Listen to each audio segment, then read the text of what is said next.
Today we are going to do a problem which is a bit more advanced than what we normally do. This one is more from our higher level mathematical modelling courses, so probably about course 3, which sort of relies on high level GCSE or A level maths knowledge. And this one is going to be focused on differentiation.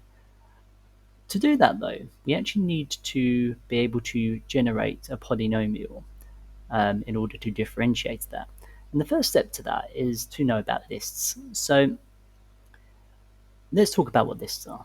So if we have a look at this one, we have a list and we can see there's 3 components, 1, 2, and 3. So this is a list of length 3, and you can tell it's a list by those brackets here. Now, each component of the list is an element. So 1, 2, 3 are the elements of this list. Let's say if we had a list of 1, 2, 3, 4, 5, then there'd be 5 elements. Element 1 equals to 1, element 2 equals to 2, and so on. And let's change the numbers. Let's say I had a list which was, I don't know, 10, 0, minus 1, 8. 10 would be an element, minus 1 would be an element, and 8, and so on. Now, what are the positions of the element? So let's say we've got a list x, y, and z. You would think that x is in position 1, y is in position 2, and z is in position 3. In reality, it's slightly different. Python always starts from position 0. So the first element of your list, in this case x, is not position 1, it is position 0. Therefore, y would be position 1 and z would be position 2. Now, I've got here poly equals just a square bracket. So this is going to be useful to the code we're going to do in a minute. But a square bracket basically means it's unspecified. We do not know what the length of the list is. And that's going to be important because our program that we're going to do, when we're going to create a polynomial, we're going to have to fill the list elements. And the reason for that is that we want the user to be able to differentiate any length of polynomial. So we can't specify in advance that it's a polynomial of, say, 3 terms or 5 terms or 0 terms or 1 terms, because we want the code to be general. We want it to work in all situations, not just specific ones. So let's check out the code. So this is the code that I have designed for creating a polynomial of unspecified terms. So the specification comes from the user. So what we're going to do, I'm going to debug each line and show you how the polynomial is generated. So first of all, we need to import from SymPy. And I've talked about SymPy in previous tutorials. And the reason for that is that we need to use the symbols command, and without the import from SymPy, Python won't know what symbols means. It will just view it as the collection of letters SYMBOLS.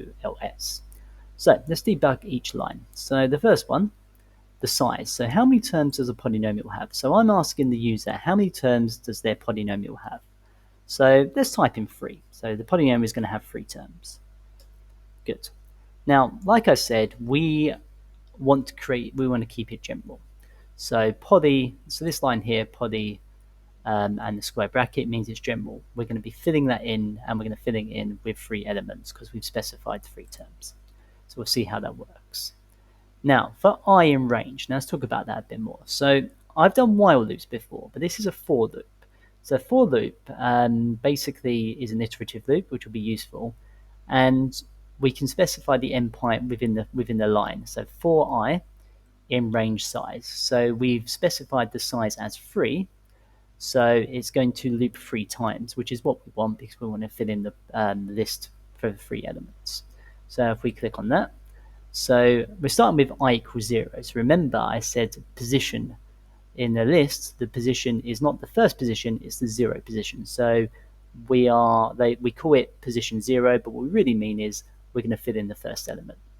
So please input term coefficient. So we want to know the coefficient of the first term of our polynomial. So in that case, we've got it here. Please input term coefficients. Let's just type in 2. Okay. And then n, please input the term index. So let's say to the power of, say, 7. Okay. Now, x equals symbols x. Now this part's important. So we've talked before about variables and integers in Python. But what we want to generate a general polynomial and then be able to differentiate that polynomial. So let's say 2x to the 7 minus 3x squared plus 4x cubed. But in order to do that, we need to declare x as a symbol at this stage. It's not a variable, it's not a constant either, it's something that's there that we can differentiate. So that's a very important part to that. So x is just x, and that's a symbol. It doesn't have any special treatment. So then we're going to create just a general term. So the term is going to be c x to the power of n, which would make sense, right? C is our coefficient, x is our symbol, and then to the power of n, n is going to be our index. So we can see here is that we've now generated a term, 2x to the power of 7, which is exactly what we wanted to do. And then this command here, insert, is that we're going to insert into the list. Now, let's take a look at each individual part of this. So poly, because that's our list, insert command. So we're now going to put this term into our poly. And I is telling us as that's our loop. So we're in I position 0. So position 0 is the first term. And the term is the value of the term. Okay, so now we can see here that at position 0, we have now 2x to the power of 7. So now we're going to loop again. So remember, this is a free term polynomial. So now we're into position 1, which, as I say, would be the second term. So now, please input term coefficient. Let's do a minus. Let's say minus 9.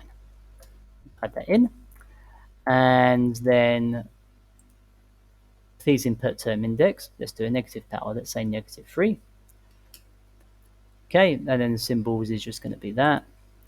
And then from there, we're going to create our second term, which is minus 9. And what's quite cool here is that automatically, rather than writing minus 9x to the power of minus 3, they've done minus 9 over x to the power of 3, which is another way of writing negative indices, so it's pretty cool. And then this is now poly insert I term. We're now going to insert that term into our second